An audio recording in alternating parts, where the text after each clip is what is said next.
Ao longo de alguns domingos nós temos vindo a falar acerca de razão ou emoção. Este é o 4º domingo. Já tivemos oportunidade de explicar, através da palavra de Deus e algumas experiências, quem é que na realidade governa a nossa vida. Eu tinha dito aos irmãos que cada domingo ia trazer um polo, lembram-se? Cada polo custa 25 euros e acho que não vale a pena, né? Então, porque é só imprimir um, então fica caro, né? Então eu disse, 25 euros é dinheiro, então, bem, normal, né? Mas temos vindo a falar acerca de quem é que governa a nossa vida, se a emoção e a razão, o que é que a razão é, o que é que a emoção também é. Dissemos que a razão, o nosso lado racional, explica-nos ou ensina-nos como fazer as coisas, mas na realidade é as nossas emoções que decidem aquilo que nós acabamos por fazer, não é a razão. Muitas vezes nós tentamos e dizemos que queremos ser cada vez mais racionais ou usar a nossa razão em vez das nossas emoções, quando é um engano nós fazermos este tipo de afirmação, porque aquilo que é importante na minha e na vossa vida é o equilíbrio entre a razão e a emoção. E quando nós estamos diante de determinadas circunstâncias na nossa vida, e nós estamos diante dessas necessidades, desses problemas, diariamente nós somos confrontados com situações que nós temos de saber como responder, e é a emoção que controla, e nesse momento a emoção que nós controlamos é a emoção que nós temos deve ser aquela que é certa. Vou dar um exemplo. Se nós temos alguém que vai na rua, e a mim já me aconteceu 2 ou 3 vezes lá em Aveiro, né, assim, e já aprendi a usar. Já aprendi quais são os sapatos que eu tenho de usar quando ando na rua, e principalmente no inverno. Jamais posso usar um sapato de sola, porque lá é tudo calçada portuguesa, demasiado gasta, polida. Então já dei 3 quedas, né, assim, e 3 quedas, uma fez-me graves danos e às vezes ainda dói um pouquinho, pôs-me todo negro, porque eu escorreguei. Eram 4 horas da manhã, quando eu estava a chegar a casa, ido daqui, tinha tido reuniões até às 2, estaciono o carro no parque atrás, estava a chover. Quando eu saio do parque e passo em frente ao oculista, aquilo tem, para além de ser a calçada portuguesa, tem uma inclinação por causa das cadeiras de rodas, e eu estatelei-me no chão às 4 horas da manhã e fiquei ali deitado, aflito para me levantar, etc. Naquele momento eu não dei graças a Deus. Naquele momento eu não disse que bom ter caído, assim, uma alegria, que bênção, o Senhor tem alguma coisa boa para me ensinar. Naquele momento apeteceu-me apertar o pescoço ao Presidente da Câmara, às pessoas que tomam conta de tudo. É uma emoção normal, raiva. Essa gente cai, tem emoções. Eu já disse, as emoções, elas são todas, ou estão todas presentes na nossa vida. Há alegria, há satisfação, mas também há o medo, há a tristeza, também há a raiva, etc. Então, em determinadas alturas, quando acontecem coisas, há emoções negativas que imediatamente vêm ao de cima, não é assim? Mas nós, naquele momento, para nosso próprio benefício, temos de aprender como é que podemos contrariar a emoção que a gente está a sentir.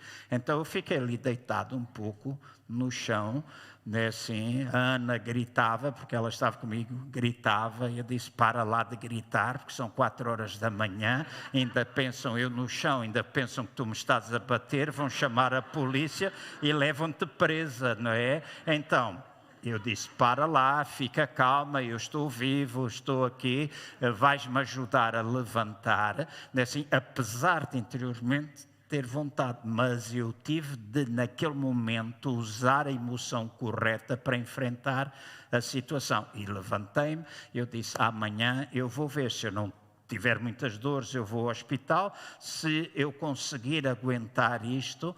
E no dia a seguir estava tudo negro, inchado, e eu fui a ver do que é que se tratava, não havia problema a não ser a luxação. Então, em determinadas alturas, nós temos determinadas emoções, mas a sabedoria está quando nós somos capazes de a contrariar na nossa vida. E é isso que faz com que nós sejamos capazes de viver sem estarmos sempre a fumegar. Né? Porque às vezes há coisas que acontecem na vida que nos fazem perder a paciência, nos fazem ficar revoltados, isso acontece e acontece a todos nós. Então a sabedoria está quando nós somos capazes de controlar as emoções. Então falámos da razão, emoção, falámos do lado direito, do lado esquerdo, simplesmente e não foi para dar nenhuma aula de medicina, até porque não percebo muito disso, mas porque estudo, lembro-me no passado, sempre foi um assunto que me interessou, o que estes dois lados que nós temos na nossa vida.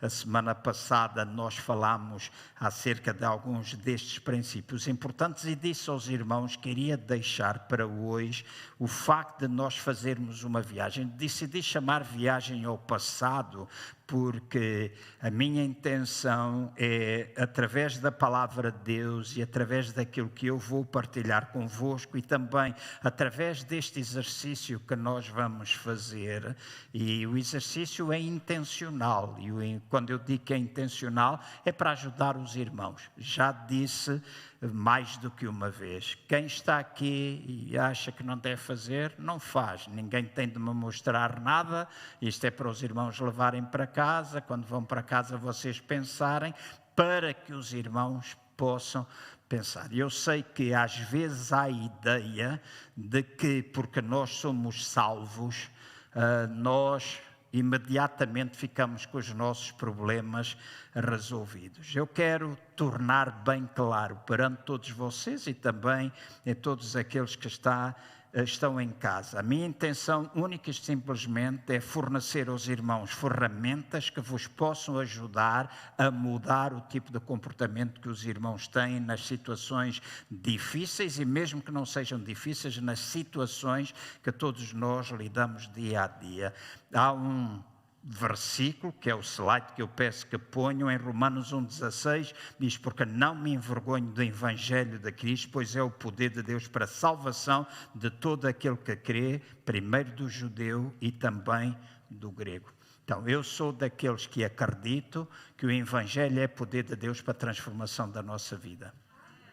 Amém, eu creio e acredito isto perfeitamente, o Evangelho é poder de Deus. Mas também acredito, e há um outro verso que é 2 Coríntios 5,17 que diz, se alguém está em Cristo, nova criatura é, as coisas velhas já passaram, eis que tudo se fez novo. A questão que eu coloco aqui é onde é que as coisas se fazem novas, porque muitas vezes nós nascemos de novo. E se éramos viciados em álcool, não é no dia que a gente nasce de novo que o vício do álcool desaparece. Certo? Às vezes as pessoas são mentirosas, têm aquele género da mentira, nascem de novo e não é de um dia para o outro que deixam de mentir. E eu estou simplesmente a tirar coisas para o ar, porque há muitos exemplos, e se vocês olharem para a vossa vida, vocês sabem que é assim. Nós nascemos de novo, Cristo veio viver dentro de nós, mas há coisas que estão associadas àquilo que nós chamamos a nossa alma, mente, vontade, emoções, que não desaparecem do estalar dos dedos. Por isso é que Tiago, no capítulo 1, e é outro verso que eu quero que os irmãos memorizem, se possível, em Tiago, capítulo 1, no versículo 21, diz que nós devemos receber com mansidão a palavra que foi em nós enxertada, a qual é poderosa para salvar a nossa alma. E Tiago não estava a falar com descrentes, Tiago estava a falar a crentes. Estava a falar-lhes de ouvir e a praticar a palavra de Deus. E diz que quando nós ouvimos e praticamos a palavra, então essa palavra que está em nós enxertada é capaz de salvar a nossa alma. Somos salvos ou não quando aceitamos Jesus? Claro que sim. Mas Tiago estava a dizer, só quando vocês ouvem, praticam e deixam que essa palavra faça residência. Há muitos outros versículos, João fala-nos acerca disso, desta palavra estar colocada em nós, da importância da palavra estar na nossa vida para a eficácia das nossas orações. Nós temos milhentos versículos que falam acerca disso. Então eu creio que o Evangelho é poder de Deus. Eu creio que quando nós nascemos de novo, as coisas velhas passam, tudo se faz novo no nosso homem, no nosso ser espiritual, porque é espiritualmente que nós nascemos de novo. Mas depois há um trabalho, isso nós chamamos a santificação instantânea, mas depois há um trabalho que eu e vocês temos de fazer com a nossa alma, mente, vontade e emoções. Esta é uma explicação bem simples do que é a alma, mas é um trabalho que eu e vocês temos de fazer. Não quer dizer que a gente não seja salvo, porque quando eu tenho raiva, né, por ter caído e vontade de apertar o pescoço ao presidente ou a quem toma lá conta do passeio, não significa que eu não seja salvo. Eu estou a manifestar uma emoção, não é assim? Estou a ter uma emoção que é natural na minha vida, presente na vida de todos vocês, a menos que nós tenhamos aqui algum santarrão, não é assim? Que nós temos de enviar para o Vaticano para ser canonizado em breve. Todos nós passamos por isto. Agora a importância está, eu sei que a palavra diz que eu não posso apertar o pescoço ao presidente. Então, o errado estaria eu ir e apertar mesmo o pescoço, ou ir para a porta da Câmara e pôr-me a barafustar com ele e criar para ali uma série de coisas. Às vezes até uma manifestação daria jeito, né? Embora lá agora eles já estão a arranjar aquilo, né? Anda lá muita gente descontente, mas eles estão a arranjar lá os passeios. Então, o que eu estou a dizer é, há trabalho que nós precisamos de fazer com a nossa alma, e para isso nós temos de receber, porque é o que Tiago fala no capítulo 1. Tiago fala do ouvir, todo o contexto está relacionado com isso, de nós ouvirmos e de praticarmos a palavra de Deus. Então, com a salvação vem uma posição de justiça perante Deus, instantaneamente Ele vem habitar dentro de nós, Ele liberta-nos da posição de injustiça em que nós estávamos, Ele liberta-nos do nosso pecado, perdoa-nos. No entanto, nós temos de continuar a trabalhar em todas as outras áreas da nossa alma, a fim de que ela seja salva. Então, e quem é que pode fazer isto? A palavra de Deus. E a palavra de Deus tem de ser aplicada àquilo que nós estudamos e ao conhecimento que nós queremos ter de nós mesmos. Gosto de dizer isto, aliás, pensei em dizer isto no domingo passado ou no outro domingo, porque uma ou outra vez eu já disse que tenho muita coisa boa a dizer dos meus pais. Há uma ou duas frases que eu tenho usado, a comparação e principalmente aquela frase da minha mãe de dizer sofrer o dano. Tenho partilhado às vezes com os irmãos a influência que essas duas coisas tiveram na minha vida e poderia dizer dizer muitos exemplos, embora não é tão importante assim. No entanto, há tanta outra coisa. Aquilo que os meus pais fizeram na nossa educação foi muito superior àquilo que estas duas frases podem dizer. Há coisas tão boas que eu lembro daquilo que o meu pai, que a minha mãe faziam, que nos diziam, etc. Estou simplesmente a pegar em duas coisas que marcaram subejamente a minha vida. E nesta manhã eu gostava de dizer aos irmãos alguma coisa que aprendi há muitos anos quando eu trabalhei com crianças. Iniciei o meu ministério a trabalhar com crianças. Por 3 vezes eu fui à Holanda tirar cursos e naquela altura eu ouvi de professores que eram da Gospel Light, Igreja Batista dos Estados Unidos, e que tinha uma organização que produzia material para crianças. Eles diziam que os primeiros 5 anos da nossa vida são os mais marcantes. E eles ensinavam que nós devíamos, na igreja, dizer aos pais que é até aos 5 anos de idade que eles deviam escrever o nome de Jesus no coração deles. Eles ensinavam-nos isso, e eu lembro-me, nos tempos de perguntas e respostas, eles diziam, porque é até aos 5 anos que, de uma forma inconsciente, nós marcamos o nome de Jesus, porque estamos a marcar no espírito delas. E se vocês voltarem à vossa vida, se vocês agora pararem um pouco e pensarem, e eventualmente a maior parte de nós, e eu vou atrever-me a dizer que se calhar 99% dos que estamos aqui, não temos memórias conscientes daquilo que nos aconteceu até aos 5 anos de idade.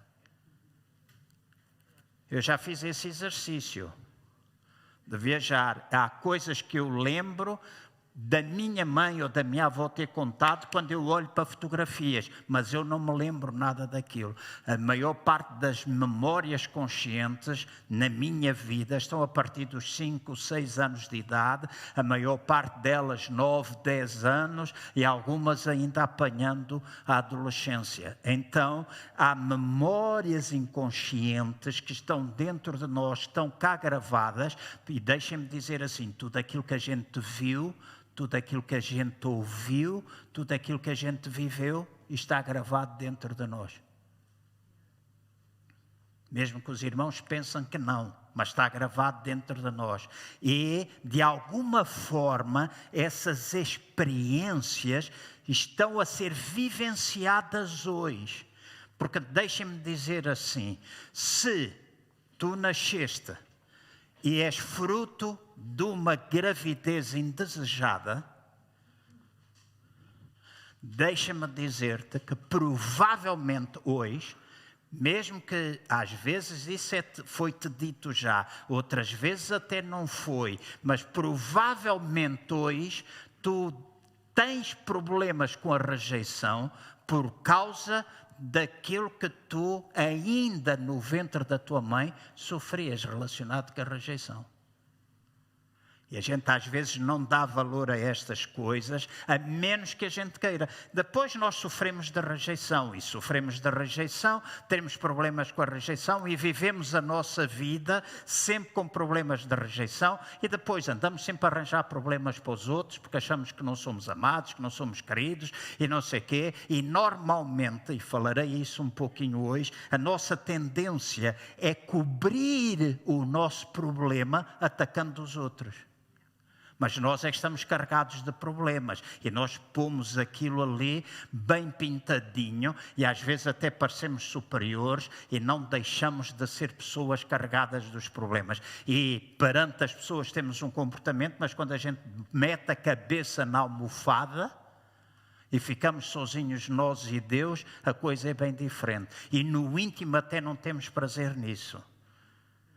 E às vezes comportamentos de alcoolismo, de determinados vícios que a gente acaba por ter, seja da rede, seja determinadas situações, são resultados de coisas que nós vimos acontecer na nossa infância, nós vimos, nós experimentámos, nós ouvimos, mesmo que não tenhamos memória. E outras nós temos memória. Então eu acredito que quando nós tomamos consciência disto, outra vez a repetir, quando nós tomamos consciência disto, quando nós tomamos consciência que temos um problema, porque somos cristãos, porque conhecemos a palavra de Deus, nós devemos ir à palavra. Eu não estou a apontar para a psicologia, apesar de algumas destas coisas poderem ter relações com a psicologia, mas eu sou alguém cristocêntrico.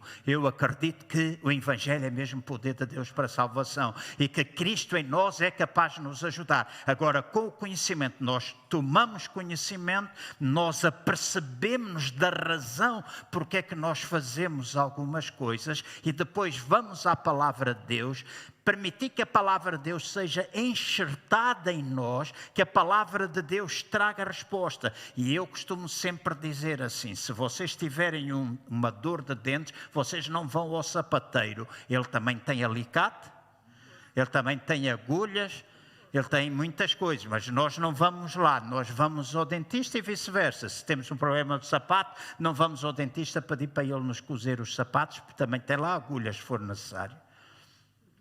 O que é que eu quero dizer com isto? Quando nós descobrimos na nossa vida determinados problemas, determinadas situações que nós estamos a viver, nós temos de ir à palavra, mas não é a palavra no seu todo, é a palavra específica para o problema que a gente tem. E se a gente diz que a Bíblia tem a resposta e que Jesus é a resposta, Ele é mesmo a resposta. Ele tem problema, Ele tem cura para os teus ciúmes exagerados. Ele tem cura para o descontrole da tua mente. Há versículos que falam disso. Então, eu quando vou à palavra, eu vou alimentar-me daquilo que está relacionado com aquilo que eu preciso. Porque se eu não tiver ciúmes, não adianta eu estar a ler versículos de ciúmes.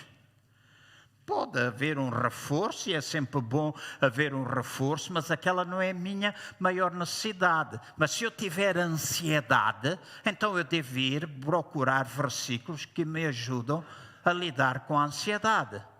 Se eu tiver problemas de mentira, se eu tiver problemas de falta de amor, então eu tenho disso. Se eu tiver problemas de autoimagem, então eu tenho de ir à Bíblia alimentar-me de versículos que me ajudam a eu ter a minha identidade segura em Cristo. Quem é que eu sou em Cristo? Nova criatura, filho de Deus, rei, sacerdote, tanta coisa que a Bíblia diz. Então é o enxertar dessa palavra que vai fazer com que eu seja curado e aquilo que está lá dentro que é destrutivo possa, não é abafado ou colocado debaixo do tapete, porque eu não quero nada debaixo do tapete na minha vida. Eu lembro-me, quando eu ia à Holanda fazer estes cursos, uma das coisas que eu notava, porque a gente ficava em casas e era extremamente engraçado não tinha graça para nós, portugueses não tinha graça, mas a maior parte dos holandeses, eu lembro-me de algumas pessoas ficarem em casa, a ação uma vez foi connosco, ficámos em lugares diferentes, a Paula também foi, e creio que a Paula foi, né? Lá eles varriam, né, assim o lixo, levantavam a carpete e metiam debaixo da carpete. Então, quando a gente andava na casa e levantava a carpete, lá por debaixo estava cheio de lixo. Mas isto era literal. Os holandeses eram, na sua maioria, porcos. Na nossa maneira de entender, na sua maioria eram assim. Então eu não preciso, nem vocês, escondermos coisas debaixo do tapete na nossa vida. Também não precisamos abrir um quarto na nossa vida onde tudo é escuro. A gente não abre a porta, não abre janelas, não traz luz para lá. Nós precisamos mesmo aprender a lidar. E não é uma coisa que acontece assim, nem tão pouco acontece no final do culto, quando a gente vai orar e pedir a Deus que nos ajude. Não acontece assim, é um processo que tu tens de fazer contínuo na tua vida para alimentar. A única coisa, tens ferramentas para te ajudar como é que tu podes ir ultrapassando essas situações na vossa vida, porque eu falo daquilo que me influenciou, eu falo daquilo que foi negativo. Hoje depois destes anos todos, estou a perceber, olhando para a minha vida, porque comecei a pedir Deus ajuda, Deus revela. Comecei a orar com muito mais intensidade, como o salmista orava. Deus sonda-se e vê se há em mim alguma coisa que é má, alguma coisa que não te agrada, alguma coisa que não está bem. E o Espírito do Senhor vai mostrando, o Espírito do Senhor vai falando. Não é para condenação, porque o Espírito não condena. Deus não vem para condenar ninguém, vem para nos atrair para perto. Então nós não temos de nos sentir condenados, mas eu comecei a perceber que há comportamentos que ao longo da minha vida eu tenho tido que não são comportamentos que eu deveria ter. E com isto eu não estou a dizer que são maus comportamentos. Às vezes eu até pensei que eram comportamentos certos. Mas hoje eu começo a perceber, ok, nisto tu tens de mudar, nisto tu tens de passar a fazer diferente. E essa tem sido a minha sede, esse é o meu desejo. Há muita coisa boa, mas há estas coisas que eu preciso trabalhar de maneira que eu possa estar 100% realizado. E é um processo, não é uma coisa instantânea, é um processo que nós temos de fazer. Então, nós temos de receber a palavra de Deus. E eu tenho a certeza absoluta, e é um slide que eu peço que coloquem, quem é que está aqui hoje que pelo menos tem um problema que o impede de viver a vida que Deus quer que tu vivas? É uma pergunta que tu tens de responder, né? Pelo menos um problema que te impede de viver. Porque às vezes, na igreja, nós temos a tendência, principalmente porque somos crentes há muito tempo, que já não temos nada para aprender. Temos a mania que não temos nada para aprender. Eu já cheguei a ouvir pessoas dizer, eu não tenho nada para aprender com ninguém. Já ouvi pessoas dizerem isso. Eu só aprendo com os erros dos outros. O que é isso de aprender só com os erros dos outros? E com os teus não aprendes nada?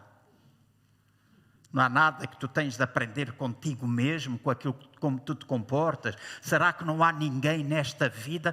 Quando eu ouço alguém dizer isso, sabe o que é que soa dentro de mim? Arrogância, orgulho. E é um grande problema, é o maior problema que nós podemos ter dentro da nossa vida. Porque não há ninguém, irmãos e irmãs, que esteja aqui que não tenhamos que aprender coisas uns com os outros. Não há ninguém. Começa por mim e acaba em vocês. Todos nós temos de aprender, mas a tendência, eu sou crente há muito tempo, já ninguém tem mais nada para me ensinar.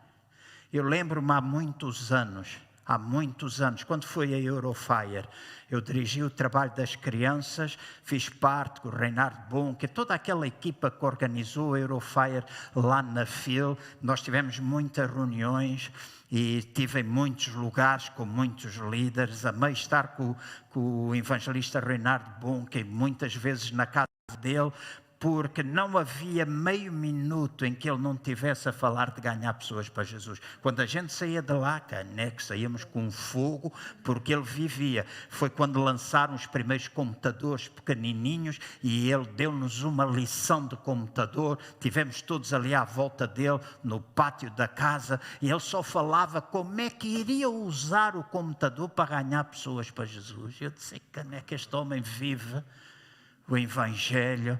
Peter Pretórios e tantos outros. E lembro-me de nós estarmos em muitas reuniões e nessas reuniões nós aprendermos, nós termos prazer. E lembro-me de uma vez estar com alguém que nós tivemos em Moscavide, o Mike Price, um inglês todo loiro que nos ajudou a fluir. A mim foi uma bênção na minha vida para perceber como é que às vezes as palavras de conhecimento, como é que as palavras de sabedoria se manifestam, porque eu estava dando os primeiros passos, tinha nascido numa igreja pentecostal, mas para nós, o orgasmo espiritual era o batismo com o Espírito Santo, quando é simplesmente o início de uma nova vida. nunca tinha aprendido o que era entrar na sala lá de entrada, o banquete, nem ir para o salão do banquete principal. A gente fala dos dons espirituais, mas a maior parte das vezes a gente não sabe como fazer. Tinha estado em muitas reuniões com pastores pentecostais que não falavam em línguas. Estava em reuniões na igreja onde eu estava que havia pastores que diziam que eram batizados com o Espírito Santo em sonhos. Quando a gente não é batizado em sonho, a gente fala línguas quando é batizado. Então havia muita coisa, e havia fome, havia sede. E eu lembro que o Mike Price, eu lembro-me isto, no início do trabalho em Moscavide, eu estava a pregar, eu estava a orar, e lembro-me que algumas vezes eu começava a sentir dores no meu corpo e tinha pregado, e quando era a altura de ministrar tinha dores, começava a vir coisas, agonias, montes de coisas, e eu baixava o microfone, virava as costas para os irmãos, o grupo de louvor louvava, havia coisas a acontecerem, e eu baixava, e eu dizia, em nome de Jesus, eu te amarro, Satanás. Eu te aprisiono, eu coloco debaixo dos meus pés, para agora o que é isso? Eu repreendo esta dor e faço. E lembro-me de um dia estar sentado com ele, e ele disse, João, tu não tens de virar as costas à congregação e repreender o diabo? Tu estiveste a ministrar, são palavras de conhecimento que Deus te está a dar acerca de pessoas que estão dentro da igreja com aquele problema pelo qual tu precisas orar e eles vão ser curados. Eu disse, uau! No culto a seguir, eu estou a pregar e lembro-me, uma dor entrou pelo dedo, nunca esqueci até o dia 2, uma dor entrou pelo dedo grande, atravessou a minha perna esquerda, atravessou aqui, veio, prendeu o meu braço e vinha com uma dor para aqui. E eu disse, vou fazer, se eu cometer uma besteira, é uma besteira, mas foi assim que ele me ensinou, é assim que eu vou fazer. E eu lembro-me de dizer, está aqui alguém, e descrevi a dor, e de repente o Espírito do Senhor disse-me assim, diz que é uma mulher. E eu disse, está aqui uma mulher. E no fundo, uma irmã que morava no prédio da avó Lalá, minha sogra, assim, que morava lá, a Fernanda, lembro-me dela, estava no fundo da sala do lado esquerdo e ela veio a correr à frente a chorar, disse, eu carrego esta dor há não sei quanto tempo, nós impusemos as mãos e ela foi instantaneamente curada. Então eu aprendi com alguém que sabia mais do que eu como é que estas coisas podem fluir. E às vezes a Ana dizia, porque eu ficava muito tempo às vezes a falar com eles, fui convidado para a casa que eles tinham alugado, não me lembro, ele era holandês, não me lembro agora o nome. Nós fazíamos jantares, eu estava lá e fiquei 1h e tal a falar com o Mike Price. E a Ana dizia-me, tu estás aí 1h30, quero ir para casa. Vamos embora, estás aí 1h30 a falar. Ele está a dizer coisas que tu já sabes. Muitas dessas coisas tu praticas na igreja e até estás a fazer melhor do que ele. E eu disse, Ana, mas eu estou a aproveitar alguém que nos dons do Espírito Santo tem tanta coisa para me ensinar. No meio de uma conversa de 1h30, pode haver uma simples frase que é a chave para aquilo que eu preciso. Então nós todos aprendemos uns com os outros. E é demasiada arrogância. O problema é que as pessoas às vezes não reconhecem que têm isso. E então fica o já fumega.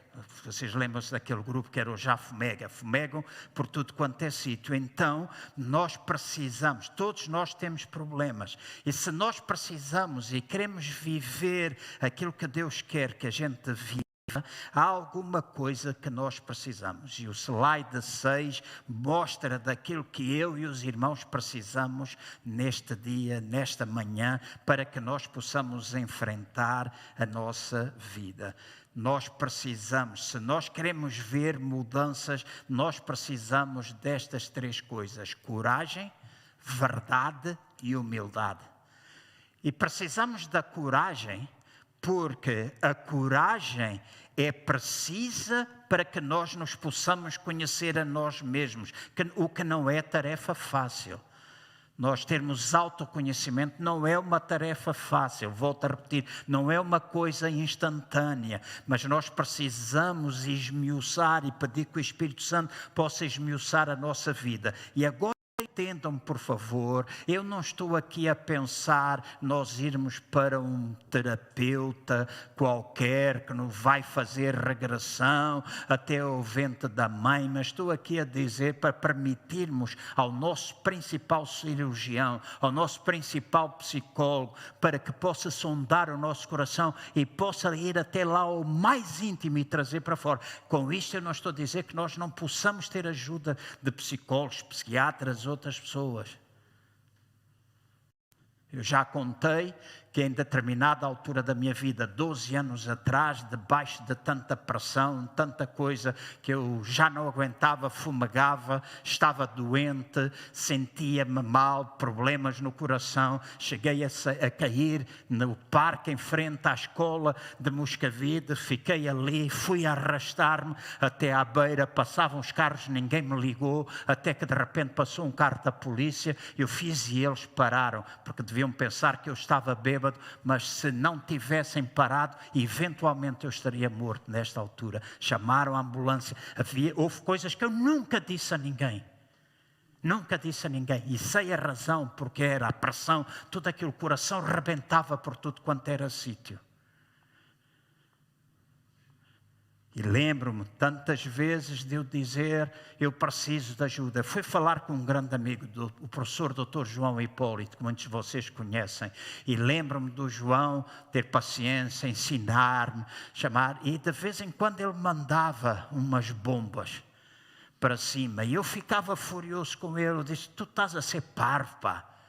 10 anos mais velho, mas tratamos por tu. Tu és parvo, pá. Estás a dizer isso, para em determinada altura ele disse, o teu pai e a tua mãe ainda mandam em ti. Eu fiquei furioso. Eu disse, pá, estás a brincar comigo, pá? Sou casado, tenho 3 filhas, mais velhas, 12 anos atrás. A Catarina tinha 21, 22. Meu pai e a minha mãe mandaram em mim. Que é isso? Estás mesmo a brincar. E ele disse, está bem, pronto, vamos lá, segue. E seguimos 5 ou 6 sessões mais à frente, porque ele convidou-me gratuitamente, ele me recebia todas as terças-feiras às 2 da tarde e eu fui lá por 1 ano e meio. Estava a precisar mesmo. Tive 1 ano e meio lá e numa das sessões, 5, 6 vezes à frente, depois de ele me ter dito aquilo, ele estava-me a ensinar a relaxar. E fazíamos medição da pulsação, eu entrava às vezes com 130, 140, 150. E depois terminava com 70, 80. Ele disse, estás a ver, tu podes aprender a relaxar, tu podes aprender a ir.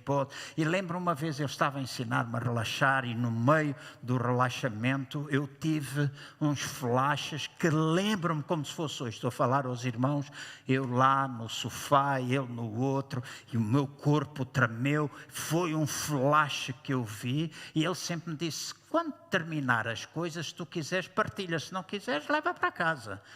E naquele dia ele perguntou, tens alguma coisa? Porque o meu comportamento deve ter sido algum. E ele disse, tens alguma coisa a partilhar? E eu disse, eu estou aqui para tu me ajudares. Aconteceu isto. E eu tive um flash onde o meu pai, a minha mãe e alguém mais estava envolvido. E naquele momento eu abri o meu coração e contei-lhe tudo. Ele olhou para mim e riu-se e disse assim, estás a perceber porque é que há alguns tempos atrás eu disse que o teu pai e a tua mãe mandavam em ti? E não é mandar de mandar como a gente pensa. Porque a gente às vezes pensa, mandar é dar ordens. Meu pai não dava, minha mãe nada. Não. Ninguém pode dizer, as minhas mulheres, né, assim, principalmente a Ana, não pode dizer, Ana Cristina, não pode dizer que sofreu da doença do sogrismo. De maneira nenhuma, nunca. Nem o meu pai. Aliás, Antes dela falecer, tivemos uma conversa e ela disse-me: há 2 pessoas a que eu vou estar pela eternidade agradecido. Um é o teu pai, outro é a Lloyd. Todos os dias me ligavam a saber se eu estava bem e se precisava de alguma coisa. Então são coisas que a gente não esquece, certo? Coisas que a gente não esquece. E então, naquela altura, eu percebi quanto algumas coisas que eu tinha ouvido e vivenciado me estavam a afetar. Era um mandar indireto. Faço-me entender? Então, há coisas na nossa vida que eventualmente nós precisamos. Eu não vou cumprir o horário, de certeza. Que nós precisamos conhecer e precisamos coragem. Outra coisa, nós precisamos verdade, e a verdade ajuda-nos a não cobrir as coisas com máscaras ou com falsas, com coisas, com falsidades, e nós acabamos por saber aquilo que está bem, acabamos por saber aquilo que está mal, e nós precisamos da verdade, para além da coragem, para enfrentar isto e dizer: isto é verdade, isto é o que se passa comigo e eu quero ficar livre disto. Pode não ser uma coisa má, ouçam bem, pode não ser má, mas se tu estás controlado por coisas que tu ouviste, se toda a tua vida tu foste comparado com outras pessoas e hoje não consegues viver sem comparação. Eu vejo às vezes pessoas que e hoje as redes sociais ajudam muito neste sentido, pessoas inseguras que não estão certas daquilo que são, que tiveram grandes problemas de rejeição na infância. Se tu fizeres uma coisa que mostra um êxito, no dia a seguir, 2 dias, 3 dias depois, estão a falar deles mesmos e a pôr fotografias com as mesmas coisas. Insegurança. E as pessoas precisam encarar isso com verdade. Então nós precisamos aprender a olhar para as coisas como elas devem ser. Como elas devem ser. E eu não estou aqui a mandar recados para ninguém. Estou a falar para vocês e para mim. Ok? Para vocês e para mim. Nós não temos de estar constantemente a comparar-nos com as outras pessoas. Nós somos aquilo que nós somos. E se precisamos não somente da coragem, mas da verdade para nós entendermos. E a nossa voz interior, vocês lembram-se, a semana passada falámos das vozes, a voz da consciência, a voz negativa e a voz destrutiva. E é a nossa voz interior que faz com que nós muitas vezes possamos agir da maneira como a gente age, porque a gente se sente injustiçado, porque nós sentimos traídos, porque nos fizeram mal, etc. Essa voz é danada. Está dentro de nós, e a maior parte das vezes nós agimos porque ouvimos essa voz e não a calamos. E não a calamos porque nos está a faltar a coragem de reconhecer, nos está a faltar a verdade para dizer: ok, isto está presente, e nos falta a humildade para a gente dizer: eu preciso de ajuda, eu preciso de mudar, e não culpamos as pessoas todas à nossa volta. E não destruímos e não vivemos infeliz, amargurado. E deixem-me dizer, todos nós que estamos aqui temos dias. Há uma decisão que eu tomei há algum tempo atrás. De manhã eu não leio quase nada. Vou ver o WhatsApp, vou ver, procuro se há alguma coisa de recado para mim, sei quem são as pessoas. De resto, eu não leio. E não leio, sabem porquê? Para não ficar contaminado e desde o início do dia ficar com coisas que me irritam. Não leio. Eu tenho uma decisão tomada, não vai demorar muito. Algumas pessoas têm 2 ou 3 que eu falei e hoje vou tornar público. Não vai demorar muito, eu vou fechar as minhas redes sociais por um tempo, até ao dia em que eu conseguir estar naquele ponto que eu sei que eu estou, para que a minha vida possa servir de bênção para a vida de outras pessoas que passaram por problemas, porque eu passo, e pela quantidade de pessoas que existem no nosso mundo, na nossa nação, colegas meus. Fiquei extremamente preocupado quando, há bem poucos dias atrás, eu ouvi alguém que é um líder internacional dizer que as estatísticas mostram, 10 companhias de estatísticas cristãs mostram que no mundo inteiro, 9 de 10 pastores que estão hoje no exercício não vão terminar o ministério deles como pastores. E às vezes a gente pensa, isso é fácil, e tudo lixo, e não sei o quê. Nós somos sempre culpados de tudo, mesmo que tu sejas um camafeu, para não dizer outro nome, nós somos sempre culpados de tudo. A minha oração é para que Deus nos ajude, enquanto igreja local, a estarmos unidos e acabarmos com o orgulho, porque a maior parte do orgulho destrói-nos. O orgulho destrói-nos. Somos às vezes tão santarrões, mas depois as nossas atitudes demonstram que somos uns carnalões. E nós precisamos mudar, não é os outros, somos nós, caneco. Somos nós que precisamos. E nós precisamos de humildade para reconhecer isso. A igreja é uma coisa santa, que nós amamos. Ontem eu dizia a alguém que estava comigo, o pastor Alex, tivemos 2h30 a conversar ali dentro, e eu digo, Alex, eu tenho um princípio na minha vida. E o princípio é este: estou eu, está o Jorge e está a Cláudia. Vou pedir que ponha aqui de pé, se faz favor. É rápido, só um exemplo, uma ilustração rápida. Estou aqui, Cláudia, Jorge. A Cláudia representa a igreja. Está aqui o João, está ali o Jorge. Princípios que orientam a minha vida. Às vezes pode haver um conflito, pode haver um problema qualquer. Na minha cabeça, quando eu tomo uma decisão ou penso numa decisão, eu penso sempre assim: no meio disto tudo, a única pessoa que não pode sofrer e ficar prejudicada é ela. Se eu e ela ganharmos e ele perder, toma decisão. Se ele ganhar e ela ganhar, eu tomo a decisão mesmo que eu perca. E já mudei muitas vezes de direção por causa da igreja. Porque eu sei dar murros na mesa. Eu sei dar. E não me falta coragem. O meu passado mostra a coragem que eu tenho. Porque desbravei, estou consciente em Deus que fui desbravador nesta nação em muitas coisas. Mas também nunca fui um arrogante que pensei que sabia e que tinha resposta para o mundo inteiro. A minha vida assim o demonstra. Então, agora eu também sei fazer coisas. Há coisas que eu fiz no passado que eu hoje sei fazer e até sei fazer melhor, gastando menos energia e menos tempo para fazer. Mas há alguma coisa que eu penso sempre: igreja, eu penso em vocês. Ao estar aqui, eu penso em vocês. O que é que esta igreja, naquilo que eu fizer, com o que é que esta igreja não vai sofrer?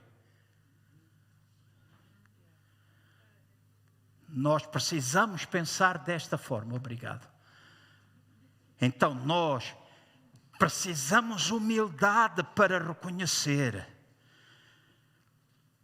E deixem-me dizer que eu creio profundamente que a origem das nossas dores emocionais, a origem das disfunções pelas quais nós passamos, os comportamentos que nós temos, está no facto de que nós distorcemos qual é a nossa real identidade. Muitas vezes nós não sabemos quem é que nós somos, nem sabemos tão pouco o que é que a palavra de Deus diz a esse respeito.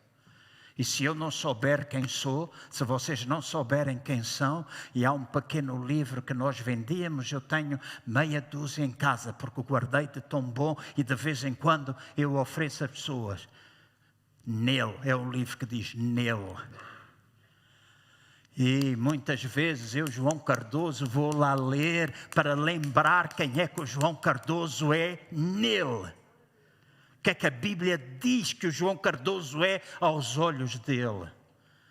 É importante a gente dar-se bem, é importante a nossa reputação uns com os outros, tudo isso é importante, mas o João Cardoso, antes de se preocupar com aquilo que os outros pensam, preocupa-se naquilo que Deus pensa. E há uma oração que eu faço, ouçam bem, tenho 66 anos de idade, sei que alguns estão a dizer, não parece, né? Mas é verdade, tenho 66 anos de idade, mas a minha oração, com muita frequência, e quase todos os dias, há orações que eu voltei a fazer todos os dias, e uma das orações que eu faço é, Deus, mostra a minha real identidade, que eu saiba quem é que eu sou, e faço esta oração, Deus, eu não ando à procura de provar o que quer que seja. Eu não preciso provar nada a ninguém. A nenhum de vocês, nem a mais ninguém que não esteja aqui. Eu não preciso provar nada a ninguém.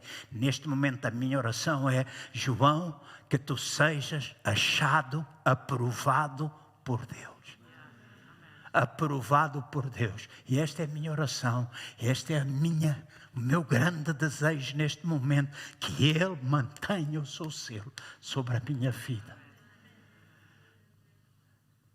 Porque a idade de provar o que quer que seja já lá ficou para trás. A gente já tem cabelos brancos, a dizer, não quer lá saber. Está aprovado lá para trás. E eu dei provas que tenho uma chamada, que sei estar à frente de uma igreja. Dei provas disso, trabalho espalhado, não, mas não ando aqui a vangloriar-me disto, a vangloriar daquilo. Se às vezes sou chamado disso, mas para mim o que é que isso interessa? Servo, mas nada, servir, poder servir daquilo que Deus nos deu, poder servir outros. Há 3 dias fui chamado por um jovem de 33 anos, que está a iniciar o seu ministério pastoral, tinha tentado fundar uma igreja, não resultou, está a fundar, e ele disse, eu estou a chamá-lo, e ele tem metade da minha idade, porque eu reconheço em si, eu ouço há muito tempo falar de si, veja a sua humildade, disse ele, e não estamos aqui a exaltar humildade, porque isso é uma coisa que a gente demonstra no dia a dia, mas ele disse, eu preciso aprender consigo como é que a gente pode fazer. E eu, no meu íntimo, disse, ajuda-me, Deus, a ser um exemplo para este rapaz, que mesmo quando a gente cresce, sabe manter a cabeça no lugar, os pés e o coração. Porque há muita gente, quando começa a ter sucesso, quando começa a fazer coisas, chama tudo. Eu fico sempre desconfiado daquela gente que quando fala do corpo são eu, caneco, vão para o caraças. Porque nós não somos capazes de fazer nada sozinhos. Nós não somos nada se Deus não nos ajudar. Não somos nada se Deus não nos ajudar. Então, estas coisas que às vezes estão dentro de nós, isto são comportamentos de pessoas que às vezes têm problemas no seu interior. Então, a nossa dificuldade na nossa identidade, numa das crenças que é fundamentais, a nossa identidade, a nossa capacidade, é outra crença. Nós sabermos que somos capazes e também sabermos quando não somos capazes. Isto é sabedoria, quando eu sei que sou capaz e quando eu sei que não sou capaz. Há coisas que eu sei que não sou capaz. Durante anos fui evangelista de crianças, fazia campanhas. A primeira que eu fiz em Moscavide tinha 1050 crianças. Há vários anos atrás, 1978, talvez, 77, que foi quando conheci a Ana, né? Portanto, 77, casei em 79, 77, 78, juntámos 1050 crianças na Casa da Cultura em Moscavide, fizemos 3.000 convites à mão, a igreja toda se envolveu, cortou, colou, distribuiu nas escolas. E eu fazia campanhas. ao ar livre para crianças. E eu pintava. E toda a gente dizia, grande artista. Grande artista, porque eu pintava, dava lições a pintar. O que é que ninguém sabia, porque só eu é que estava perto, que em todos os quadros que eu pintei, estava um desenho feito a lápis pela Ana Cristina, onde ela fazia o desenho e depois escrevia aqui vermelho, amarelo, azul, cor-de-rosa. E às vezes, para não passar para o outro lado, ela fazia uma coisa, era com uma vela bem pequenina, ela passava em cima do risco preto e a tinta, quando apanhava a cera, não passava para eu ser mais rápido. E eu sei que eu não sou bom a desenhar plantas, metam-me a desenhar plantas, eu faço.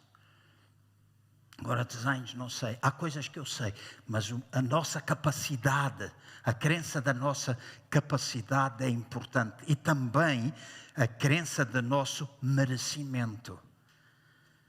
E a identidade, a capacidade e o merecimento estão ligadas a 3 coisas que no mundo acontecem: o ter, o fazer e o ser. E de acordo com o mundo, de acordo com aquilo que são os padrões da nossa sociedade, aquilo que é mais valorizado é aquilo que tu tens.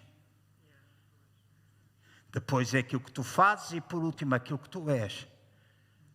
Essa é a maneira como o mundo. Tu podes ser o maior vigarista, entras, vais a um stand para fazer um test drive do Maserati, vais à frente de um fulano que tu deves dinheiro, aparece de Maserati, ele vai pensar, o gajo tem dinheiro, vai-me pagar, mas tu és um vigarista, porque eles olham para aquilo que tu aparentas ter. É assim que o mundo pensa. Mas na perspectiva cristã, a coisa mais importante é aquilo que tu és. Essa é a pirâmide do nosso valor. O que eu sou, a seguir àquilo que eu sou, aquilo que eu faço, a seguir àquilo que eu faço, aquilo que eu tenho. O ter não é importante? Claro que sim que é importante ter. Por isso tu trabalhas, por isso tu queres promoção, por isso tu queres ganhar mais dinheiro, ou não és assim? Mas uma coisa é tu desejares baseado naquilo que tu és, outra coisa é baseado naquilo que tu tens. Porque há muita gente que quando tem, perde todo o valor e mostra quem é e não é nada bom. Então a pirâmide do valor de Deus para mim, para vocês, é aquilo que nós somos, depois aquilo que a gente faz, depois aquilo que a gente tem. E estas são crenças importantes na nossa vida. É o que vem primeiro. E a semana passada eu pus um verso, uma frase que eu peço que ponham outra vez. Tu és o que és por causa daquilo que tu fazes, ou fazes o que fazes por causa daquilo que tu és. O que é que para ti é mais importante, o ser ou o ter e fazer? Só tu podes responder a essa pergunta. Durante anos, e é normal para mim, foi normal para ti, quando as minhas filhas estavam em casa, eu sempre procurei dar-lhes o melhor. E preocupava-me muito em ter para que elas se sentissem bem. Mas houve uma altura, por volta do ano 2005, 2006, se eu não estou em erro, um dia com a Ana, depois de estarmos à mesa, nos metemos no quarto e falámos os dois acerca da vida que eu estava a ter. Trabalhava de manhã à noite, cheguei a estar 10 dias sem ver as minhas filhas irem para a cama e sem vê-las levantar. Era trabalho, chegava, metia a cabeça no prato, os problemas eram tantas coisas para fazer, era tanto eu comia, e elas falavam, toda a gente falava e eu não participava em nada. E Ana no quarto disse-me, João, isso não está bem. E naquele dia eu tomei uma decisão, não há mais televisão, à hora de jantar, não há telefones por perto e não há mais trabalho em casa. E naquele dia, na sala, numa mesa redonda, na cozinha onde estávamos a comer, eu tomei aquela decisão. No quarto eu pedi perdão a Deus e naquele dia eu passei a investir do meu tempo com as minhas filhas e vivemos tempos maravilhosos desde aquela altura. Não que eu não fizesse coisas antes, mas o fazer as coisas antes era uma forma de compensação. Estava a ensiná-las que o ter, aprenda, o ter o passeio era mais importante, mas o mais importante era elas terem o pai. Não era aquilo que o pai lhes dava. Porque se a gente ensina assim, é assim que os nossos filhos vão viver, e agora ouve bem, é assim que eles vão multiplicar na vida dos filhos deles. Porque o teu pai fez aquilo que provavelmente o teu pai e a tua mãe fizeram contigo, provavelmente aquilo que os pais deles já fizeram na vida deles também. E às vezes desejava, e hoje estou numa fase que eu chamo a fase do desapego. Quanto menos tiver, melhor. Mais livre me sinto.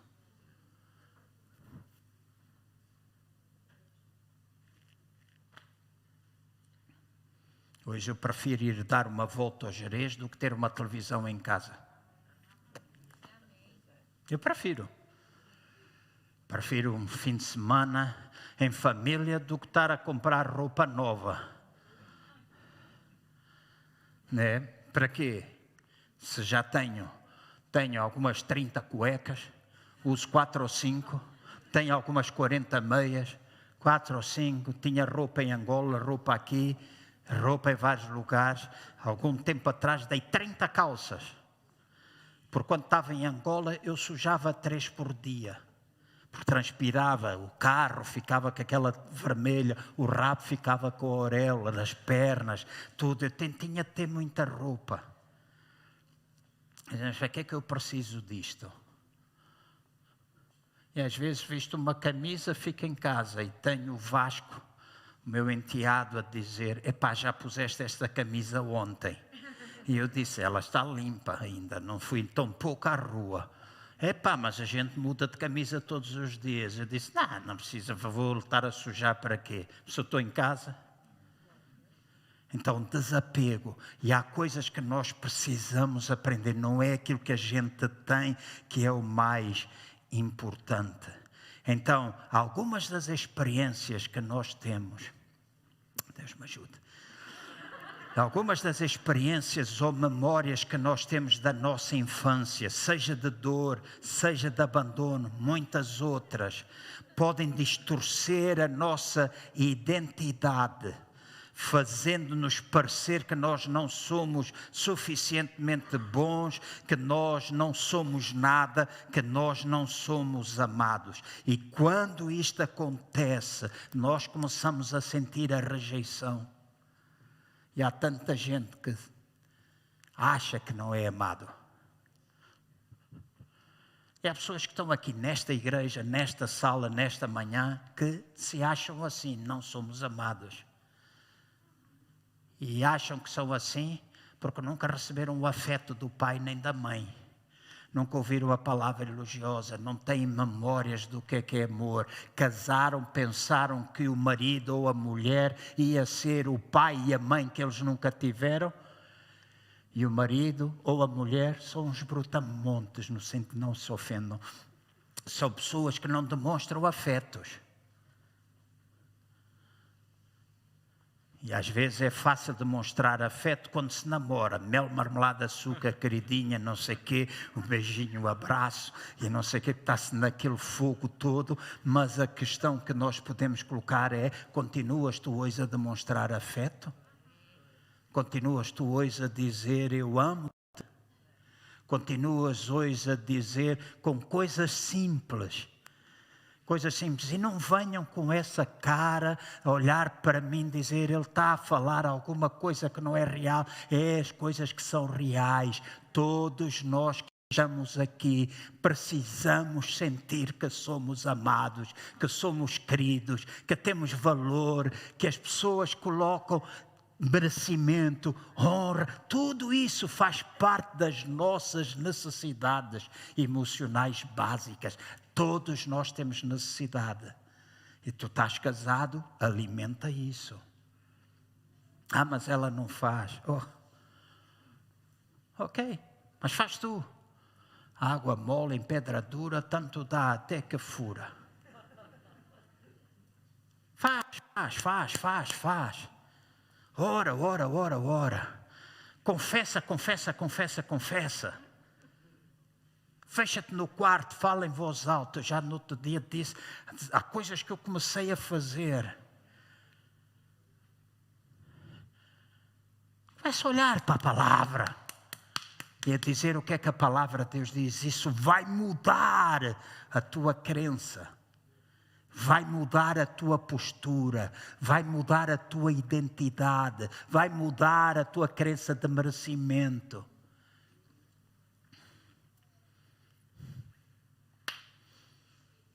Vai mudar. Se nós aplicarmos, e domingo que vem, se Deus quiser, falaremos nisso.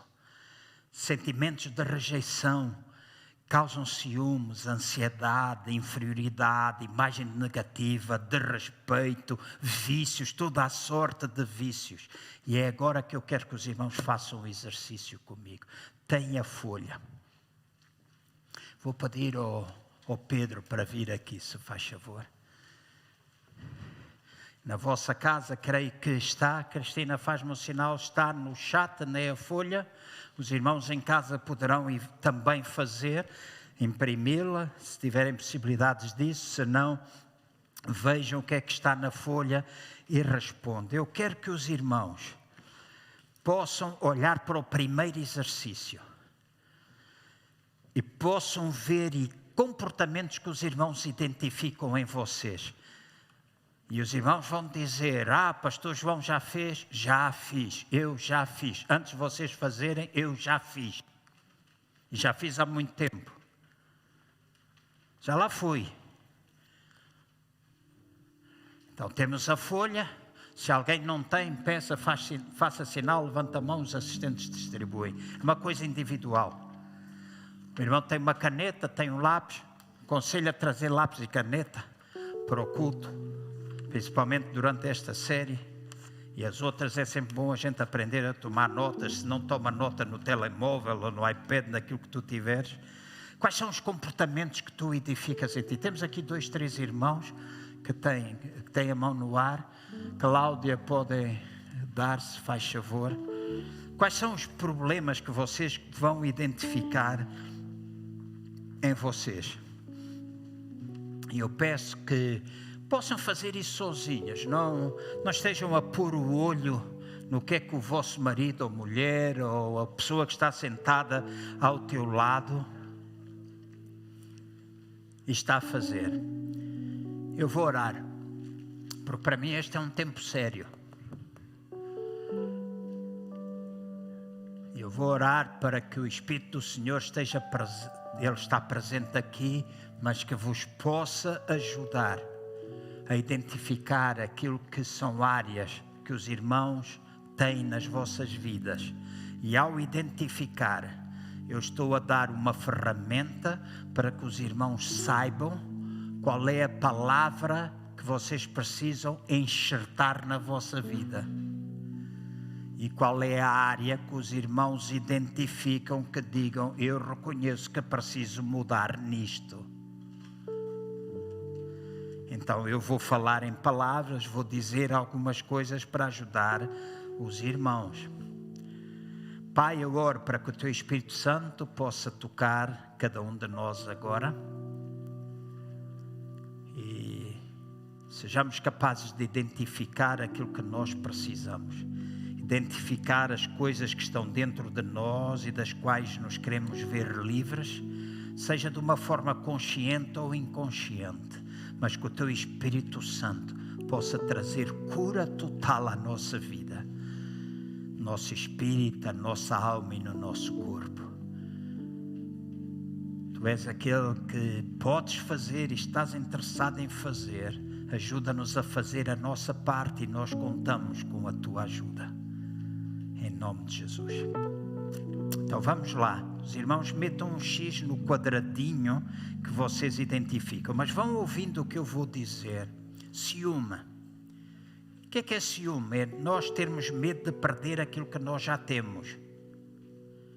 E às vezes o ciúme manifesta-se em relação aos irmãos.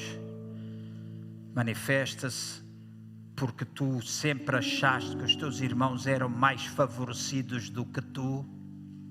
E os filhos do meio têm quase sempre este problema. Acham que o mais velho ou o mais novo é sempre os beneficiados. Como é que tu achas hoje isso na tua vida? Achas que és menos favorecido? Tens medo de perder aquilo que tu tens? Ciúme do teu marido, ciúme da tua mulher, ciúme de todas as outras pessoas na igreja, do irmão que faz, do irmão que não faz. Ansiedade. Preocupação constante. É uma preocupação que vai, é uma preocupação que vem. Impaciência. Nem dar a oportunidade para os outros falar, não respeitar os outros, estar constantemente a pular etapas na sua vida porque é impaciente, quer tudo feito a pepe rápido. Mais, como eu costumo dizer, querem tudo mais rápido do que o Lucky Lucky. Vocês lembram aquele boneco animado? O Lucky Lucky. Era mais rápido a sacar a pistola do que a própria sombra dele. A pistola já estava aqui e a sombra ainda estava em baixo. E às vezes nós queremos assim, impaciência, vitimização. É sempre uma vítima. Os outros são sempre culpados daquilo que tu passas. Pensas que estás sempre a ser escorraçado, posto de lado, que não é reconhecido,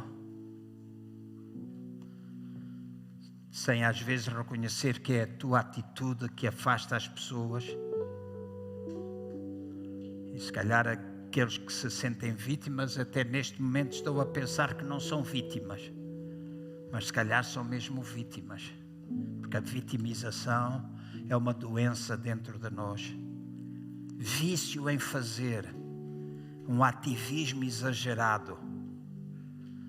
E acima de tudo, quando nós fazemos as coisas em busca do elogio, em busca da aprovação, daquilo que os outros vão dizer, e se a gente faz isso, nós nem tão pouco estamos a fazer com a atitude certa. Não fiquem a olhar para mim hoje e metam lá se isso é vosso ou não é.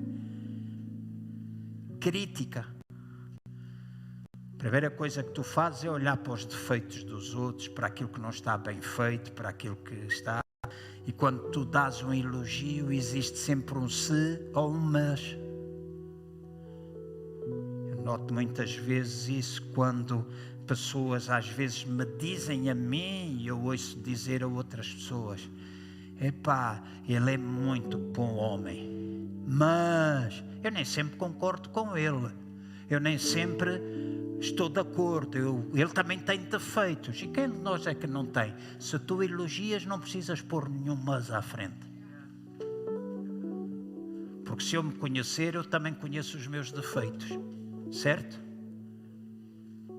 Então, quando elogias, não precisas pôr mas nem se. E se fazes isso, é porque um espírito crítico está presente na tua vida. Com a tua mulher, com o teu marido. Teu marido pode fazer 500 coisas bem feitas, faz uma mal e tu cais-lhe em cima. E parece que não há nada bom que ele tenha. Ou ao contrário, tua mulher faz tudo bem feito e tu és incapaz de dizer: é bem feito. És uma boa cozinheira, tu és amorosa, tu és assim. Realçar aquilo que de fato deve ser realçado. Não olhes sempre para o lado negativo das coisas. Medos. medos emocionais, medo de falar em público, medo de tentar, medo de casar, medo de ter filhos, medo de perder algo, medos e mais medos. Eu tinha medo de andar de avião. A minha experiência quando andei de avião foi terrível. Vim para cá, muitos poços dar. Eu não orei a todos os santinhos, mas eu estava todo acagaçado. E quando regressei a Angola com a minha mãe, com os meus irmãos, quando íamos por cima da Ilha da Madeira, eu começo a ver fumo a sair pelas asas.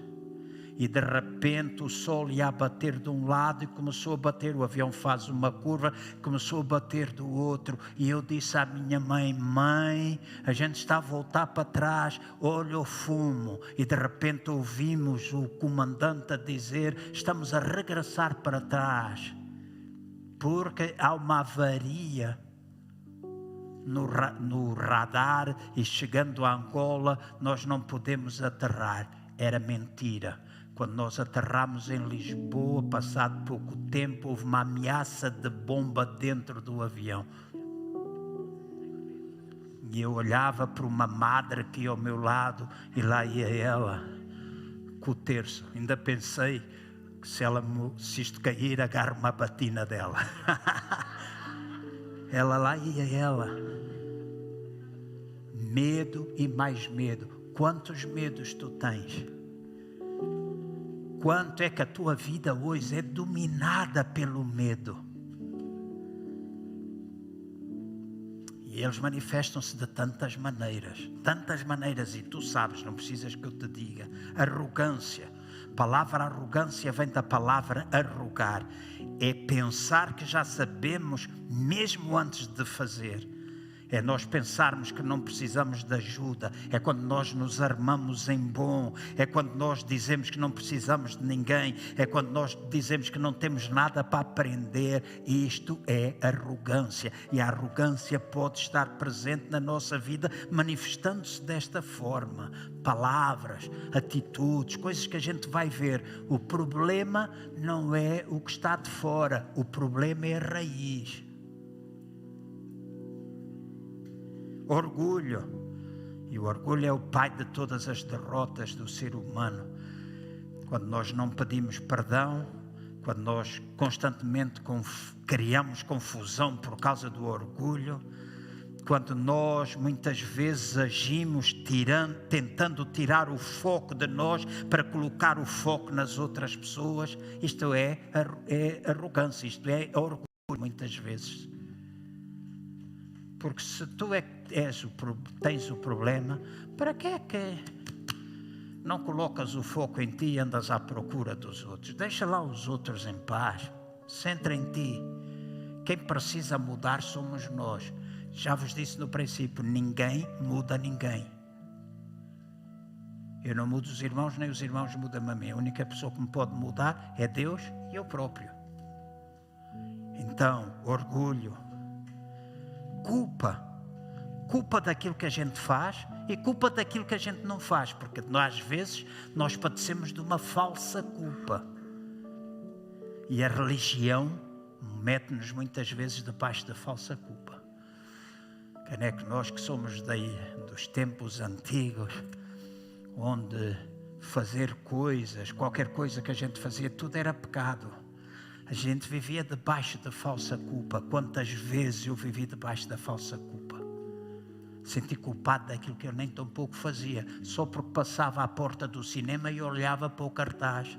E ainda há bem pouco tempo, 10 anos atrás, eu estive numa igreja no Brasil, onde o pastor de cima do púlpito, o líder deles, ele dizia: vocês quando virem os cartazes de publicidade na rua, se tiver uma mulher de biquíni a fazer promoção a um sabonete, não olhem. Poxa, qual é o problema de olhar para uma mulher de biquíni? Então a gente não vai à praia. Olhamos, é um modelo giro, é grande borracho. É assim que eu faço, é um mulherão. problema está quando eu olho segunda, terceira, quarta vez e dispo-a. Se eu olhar de ser um grande borracho, qual é o problema nisso? Eu nem olho no sabonete. Nem lembro a marca. Certo? É assim, é normal. É voltar a olhar para o sabonete.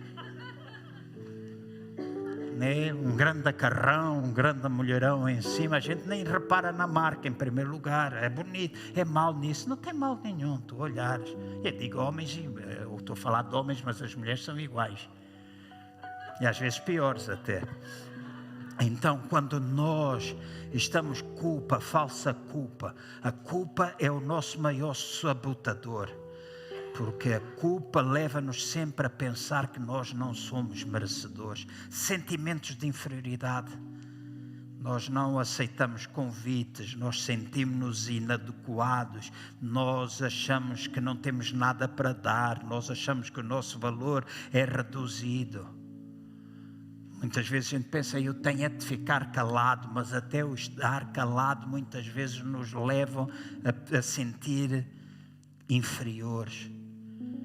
Nós ouvirmos aquela voz interior a dizer isto não é para ti, tu não podes ter isto, tu não vais ter aquilo, tu não podes não sei o quê, não pensas desta maneira. Às vezes são sentimentos de inferioridade, de respeito para com as pessoas, de respeito para com as autoridades, não se entender qual é o papel da autoridade e da submissão. E há em nossa vida autoridade e submissão. E nós precisamos aprender. E isso muitas vezes vem daquilo que nós vimos, ouvimos e vivenciamos no passado. Desconfiança. Desconfias de tudo e de todos. No casamento, dos teus colegas de trabalho, dos irmãos em Cristo. A competição. Está sempre a procurar competir com as outras pessoas. Hiperperfeccionismo. É bom que a gente faça as coisas com excelência, mas quando a gente é hiperperfeccionista, alguma coisa está mal em nós. Ouça o que eu estou a dizer, alguma coisa está mal em nós. Eu sempre tive um sentido de perfeccionismo, e porque tirei um curso de desenhador, estudei engenharia, embora não tenha concluído o meu curso. Eu, se pegar nesta folha, não vou ler, mas se eu pegar nesta folha e puser assim ao longe, ou se olhar para uma parede, eu sou capaz de dizer, se entre aquela ponta e aquela, se eu estiver em linha reta, quantos milímetros há de diferença? E por causa disso, eu fiz a vida negra a muita gente. Ouça o que eu estou a dizer, fiz a vida negra a muita gente. Deixei algumas vítimas pelo caminho. Por causa disso, o que é que importa às vezes ali ter 1 milímetro a mais do que daquele lado, quando aquilo não tem importância nenhuma? Então eu tive de aprender e trabalhar em mim esta área de eu não obrigar os outros a fazer as coisas da maneira como eu achava que tinha de ser feito. E às vezes, simplesmente a ceder. Hiperperfeccionismo. Isso tem um problema emocional ligado a isso. Vício de trabalho. Trabalho de manhã à noite. Chegas a casa, nem dás um beijo, não dizes bom dia nem boa tarde. A primeira coisa que tu dizes à tua mulher, teu marido, teu pai, teus filhos, seja lá quem for, as pessoas que vivem contigo, é trabalho e mais trabalho. Comes e falas do trabalho, fazes amor e a seguir estás a falar de trabalho. Eu não sou capaz de pensar assim. Eu não sou capaz de pensar que o marido e a mulher vão fazer amor, que é para não dizer sexo. Para mim fazer sexo é uma coisa, fazer amor é outra. Sexo é está, já está. Tipo coelhinho, foi tudo muito bom, não foi? É muito bom, não foi? É assim que os coelhinhos fazem. Amor é diferente. Então, quando a gente faz amor, não é só quando a gente atinge o prazer, cada um levanta, vai para o seu lado, chega, vamos ver o Facebook. Caraças, vamos lá estar ali um bocadinho a ter intimidade. Certo? Porque quando a gente está viciado em muitas coisas, trabalho, viciado nas redes sociais, viciado no álcool, viciado nas drogas, então esse tem a ver com problemas da nossa identidade. Problemas da nossa identidade. E eu vou dar um salto, vou pedir para vocês irem para o slide número 12 para terminar. E tem a ver com o ponto que vem a seguir. Eu consigo saltar. Ajudar os irmãos a identificar como às vezes estas coisas que nós fazemos vêm das tais memórias do nosso passado, daquilo que é a nossa infância, daquilo que nos foi dito. Por exemplo, como é que uma pessoa que sabe que a gravidez dela foi indesejada se pode sentir amada quando é adulta? Já pensaram nisso? Se o teu pai e se a tua mãe te disseram: tu foste fruto de um furinho na camisinha, tu és fruto da aguadilha, tu és fruto de uma distração, se eu soubesse, se não tivesse havido aquele descuido, tu não estavas cá. E há pais que dizem isto aos filhos, certo? E se calhar alguns de vocês já ouviram isso. Então, como é que vocês podem achar hoje que vocês têm amor, que são merecedores? Não consegue, porque no teu íntimo está sempre presente aquela ideia. Eu estou aqui por acaso, porque se os meus pais não me fizeram com prazer, com o desejo de me ter. Certo? Então, hoje, nós temos comportamentos, por causa daquilo que a gente sabe, uma gravidez indesejada, leva-nos hoje a sentir e a fazer coisas que está relacionado com aquilo, mas aquilo que tu fazes hoje é simplesmente a superfície. Há gente que hoje está envolvida em álcool, o problema deles não é alcoolismo, o problema deles outra coisa. Há muitos anos atrás aprendi com um americano que deu material para o Desafio Jovem. Quando o Desafio Jovem foi criado, eu dei algumas aulas. Ele ensinava sobre o iceberg e ele dizia: temos o nível das águas do mar, o iceberg tem 2 metros de altura, debaixo d'água tem 20. Ele diz que debaixo d'água é 10 vezes mais aquilo que a gente consegue ver à superfície.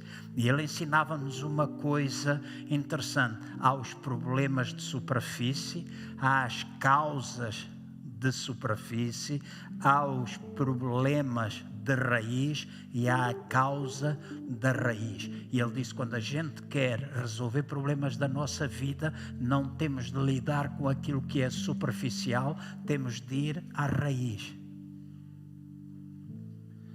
E essa é a grande realidade para a minha e para a vossa vida. Por isso é que é importante nós às vezes pararmos e ver porque é que é assim. Com o desejo, com a humildade da gente mudar. E deixa-me dizer, irmãos e irmãs, não me importa qual é a tua idade. Nem me importa quanto é que tu já foste bem sucedido no passado, já fizeste no passado. Ainda há uma vida plena para a gente viver e que Deus está interessado que assim seja. Então, seja gravidez indesejada, na tua casa havia impaciência permanente, gritaria constante, impaciência, havia brigas no casamento, o teu pai e a tua mãe sempre a refilarem uns com os outros. o abandono, intencional ou não, porque alguém morreu, a mãe morreu, o pai morreu, tu foste entregue a alguém, tanta gente que foi criada por outras pessoas, o pai e a mãe. Tenho falado com uma senhora em Aveiro, que duas irmãs, o pai levou uma filha e abandonou, o pai e a mãe levaram uma filha, abandonaram outra com outra pessoa que as criou. Aquela criança nunca, hoje mulher, nunca percebeu até os dias de hoje porque é que o pai e a mãe levaram uma e a deixaram a ela. E ainda hoje é uma pessoa que cala, que não mete nada, que não abre a boca, etc. Eu disse, tem de ser curada disso. Tem de sentir valor. Mas esse é um trabalho que tem de fazer. Aquilo que o pai e a mãe fizeram está feito. O que é que precisa fazer em relação ao pai e à mãe? Perdoar. Perdoar. O meu pai e a minha mãe fizeram isso. Perdoa. Enquanto tu não perdoares o teu pai e a tua mãe, tu não ficas livre. Ouve bem o que eu te estou a dizer. Não ficas livre. Então tira tempo e dizes mesmo, se for preciso, escreve-lhe uma carta de acusação ao teu pai e à tua mãe. Diz, eu vos acuso disto. E depois escreve uma carta de perdão. E depois escreve-lhe uma carta de gratidão. Fizeram muito mais coisas boas do que más. E se tu não tens memória, se foi mais más, perdoa. A carta de perdão é fundamental. Então, quando tu tens aqui coisas como briga, o abandono, as palavras de acusação, és um bobo, és um estúpido, és um burro, nunca vais ser ninguém na vida. Se tu tivesse aprendido, não precisavas trabalhar tanto. A gente nunca pôde viajar para que a escola é cara. Se nós tivéssemos tido menos um filho, a vida teria sido completamente diferente. Coisas que a gente ouve, palavras de acusação que nos são feitas. Tens 4 filhos, nunca digas isso. Nunca digas, vocês são um peso. Nunca digas, se tivéssemos menos um, a vida é diferente. Nunca digas ao teu filho ou à tua filha que tu não fazes as coisas porque a vida está cara ou a escola é cara, porque eles vão sempre sentir-se um peso. Vão sempre sentir-se um peso. Não podes dar gelados todos os dias, faz daquela vez por mês uma grande festa. Uma grande festa. Eu nunca me esqueço, as voltas à Fortaleza.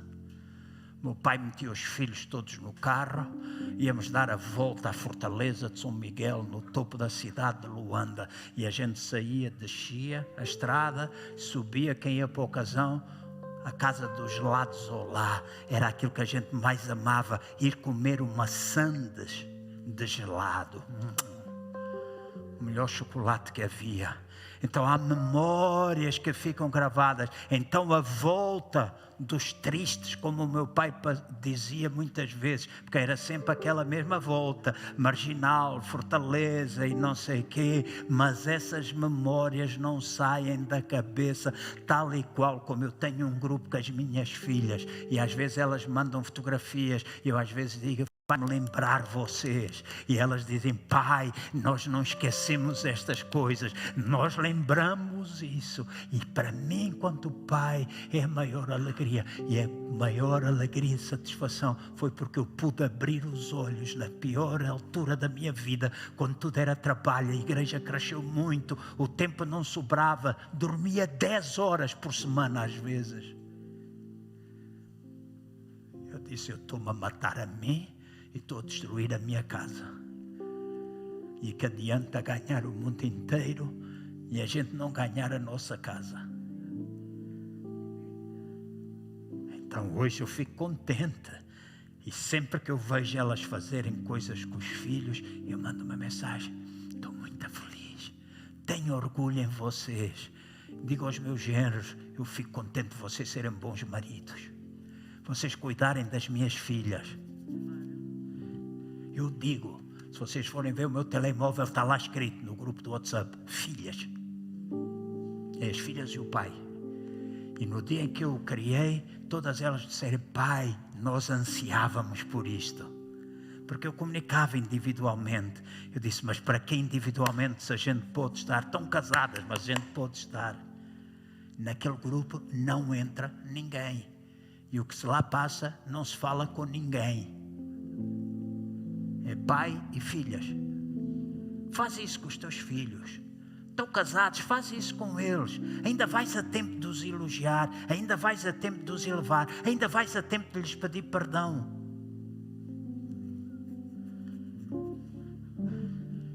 Então, pode ser isso. As palavras de acusação, humilhação, os castigos em público, bater e envergonhar, humilhar à frente das pessoas. Tenho memórias de coisas que eu vi, uma viagem de Moçambique para Angola, foi terrível. E há pais que ainda hoje fazem, batem aos filhos, fazem coisas terríveis, enxovalham em frente de outras pessoas. Isto é vergonha. E a vergonha fica gravada, e é uma emoção que fica presente, e eles vão ter vergonha e depois vão se comportar dessa forma. Talvez a forma como tu vives é por causa disso. Palavras de invalidação. Tu és teimoso, tu és um vagabundo, tu nunca aprendes nada. Bebida e drogas, adultério, castigos, privação do básico, sem comida, e tu vais dizer, os meus pais deram melhor, e é verdade, os nossos pais deram melhor. Há alguns anos atrás, há muitos anos, eu ainda morava na urbanização da Portela e pastoreava Moscavide. Nós tivemos uma série de situações e houve alturas que não tivemos dinheiro, e passou assim um tempo. Eu estive 4 dias com a Ana Cristina a beber água e a comer pão seco. 4 dias a beber água e a comer pão seco. Nunca ninguém soube disso. Nem meus pais, nem os pais dela, nem ninguém na igreja, porque nunca me queixei. Mas as minhas filhas sempre tiveram comida na mesa. E nunca lhes disse, o pai não tem, a mãe não tem. Elas não tinham culpa disso. Sempre comiam, sempre demos de comer, e nós dávamos graças pelo pão seco e pela água que a gente bebia. Desde aparecer comida na porta da casa, que até hoje nunca soube, muita coisa miraculosa aconteceu durante aquele tempo. Experiências que a gente não esquece. Mas eu estou grato a Deus, porque eu nunca passei para as minhas filhas que servir a Deus é uma coisa difícil, porque os meus pais também passaram isso para mim. Já disse aos irmãos, nunca ouvi o meu pai e a minha mãe falarem mal da igreja, nunca. Então, para mim, foi-nos ensinado, a mim e aos meus irmãos, a igreja é a melhor coisa que a gente pode ter. É aqui que é o nosso lugar de habitação. É aqui a nossa cidade de refúgio. Mesmo quando a gente mete o pé na porça e a gente está dentro da igreja, a gente está coberto da graça, do favor de Deus, do amor dos irmãos, de tudo aquilo que nós achamos que é fundamental e que deve existir entre nós. Mesmo quando não existe, mas existe na maioria das pessoas. Então, alguma coisa boa. Maus tratos, abuso sexual. Tenho encontrado tanta gente que foi abusado sexualmente pelo pai, pela mãe, pelo tio, pelo vizinho. Pais nunca fizeram nada. Injustiça. Pagar por coisas que vocês não fizeram. Falta de amor. Hoje, se calhar, tu és muito carente e há pessoas que às vezes fazem humilhantes coisas para chamar a atenção, para que a gente diga, coitadinho, és um amorzinho. Se não fosses tu, já nada havia. O problema está porque nunca foram acarinhados. Não têm memórias de um carinho, de um sentar, e isto pode acontecer com muitos de nós. Ou pode ter acontecido com muitos de nós, mas nós podemos tratar disso. Sabe o que eu faço muitas vezes no meu tempo com Deus? Abraço-me a mim mesmo e digo: Deus, Tu és o meu Pai. E às vezes eu choro e fico ali abraçado, e às vezes faço isto, deito a cabeça no ombro e dizer: Tu és amado, Tu tens valor. Jesus tinha vindo só por ti. Mesmo que tu fosses o único patife a existir nessa terra, Ele tinha vindo por ti. Então tu podes criar esses valores dentro de ti e sentires e saberes que tu és amado por Deus. E tu és amado por Deus. Não há ninguém aqui que não seja amado. Amém? Então, estas são identificações que estão aí na folha. E vocês podem pôr a corzinha onde vocês sentiram. E agora é o tempo de ministração. Lá na casa, no fundo da folha, tem escrito pelo menos 3 coisas onde isto que eu falei influencia a vossa vida. Eu sei que o tempo é longo, eu sei que nós demoramos tempo, mas daqui a 2 ou 3, 2 domingos talvez a gente acaba, domingo e o outro, e para mim é ferramentas, coisas práticas para a vossa vida. Vocês perdem, se o jogo da bola tiver prolongamento, e quando é prolongamento de 8 minutos e segunda parte, a gente fica lá, as novelas, as séries da televisão, da Netflix, a gente vê até às 4, 5 da manhã, podem aguentar 1h30 de pregação. Vocês precisam, certo? Eu preciso, eu também. Então, nós temos ferramentas. Tens áreas, talvez, que estas coisas que eu falei prejudica a tua vida espiritual, tua vida social, tua vida financeira. Maneira como tu pensas do dinheiro, muitas vezes está relacionado com as privações do passado, as diferentes experiências. Na casa nunca haver dinheiro. E deixa de dizer: pastor, está a dizer que a gente tem de ser todo rico? Não. Até já disse que quem tem 3 casas e deve-as todas ao banco, tem 3 carros e está a pagar em lease e não tem dinheiro da carteira, é mais pobre do que aquele que tem a casa alugada e tem 1000 euros na carteira. Esse é mais rico do que o outro. Não, riqueza não tem nada a ver com a gente andar atrás do dinheiro.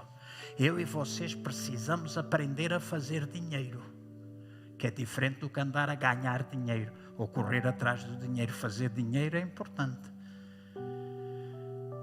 mas a gente precisa, nas áreas da nossa vida, ver onde é que há influência, o que é que nos está a prejudicar. Então identifica, escreve aí na tua folha: nesta área eu sinto-me prejudicado por causa disso, e está a ter interferência na minha vida profissional, no meu relacionamento com os filhos, no meu relacionamento com o meu pai, com a minha mãe, com alguma coisa que é importante, a obesidade. E a doutora Cristina está aqui e ela vai me corrigir se eu estiver errado, mas eu acho que não.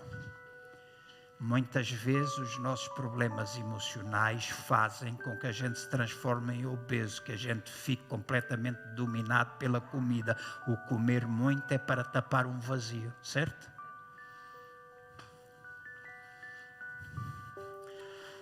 E às vezes a gente come, porque estamos muito ansiosos. E a ansiedade para alguns faz com que eles não comam, para outros faz com que eles comam muito.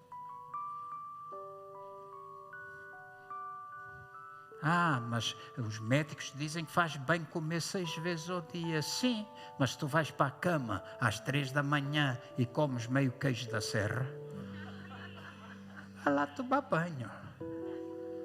Vai lá, não venhas com essa conversa que isto é não sei o que. Não.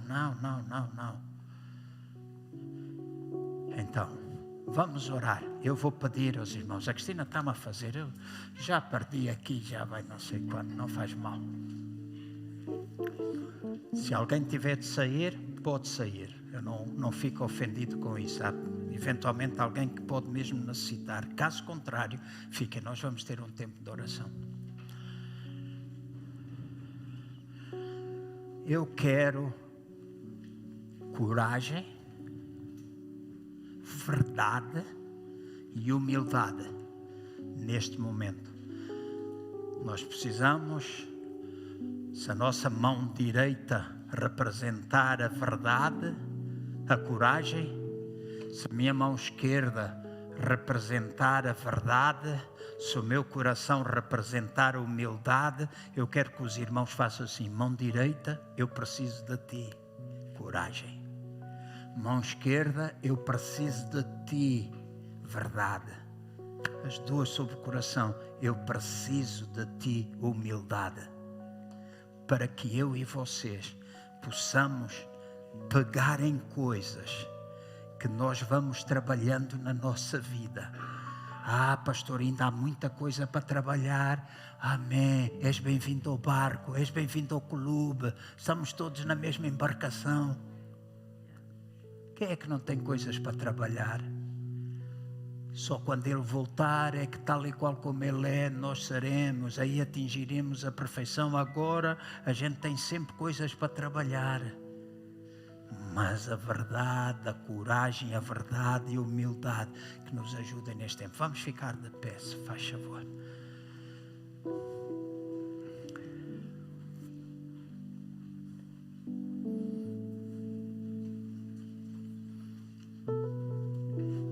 Olhem para esta frase: os pais dão o que de melhor têm para dar, mas o significado emocional na vida de uma criança fica impressa no seu interior.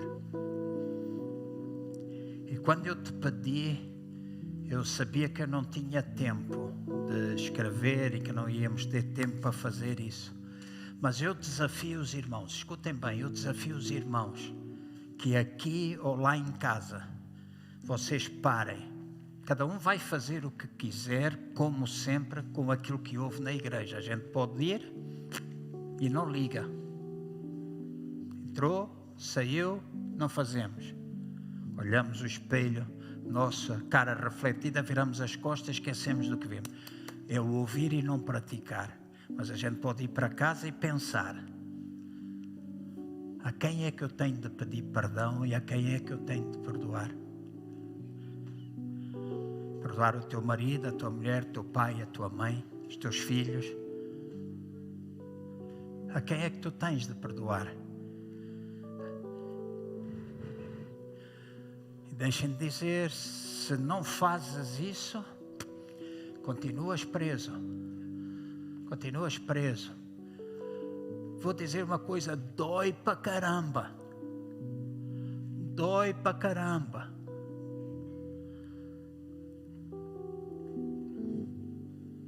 Tu pensares: ok, meu pai fez isto, meu pai abusou, meu pai abandonou-me, a minha mãe não me ligava nada, a minha mãe deixou-me entregue à vizinha, foi a minha tia que me criou.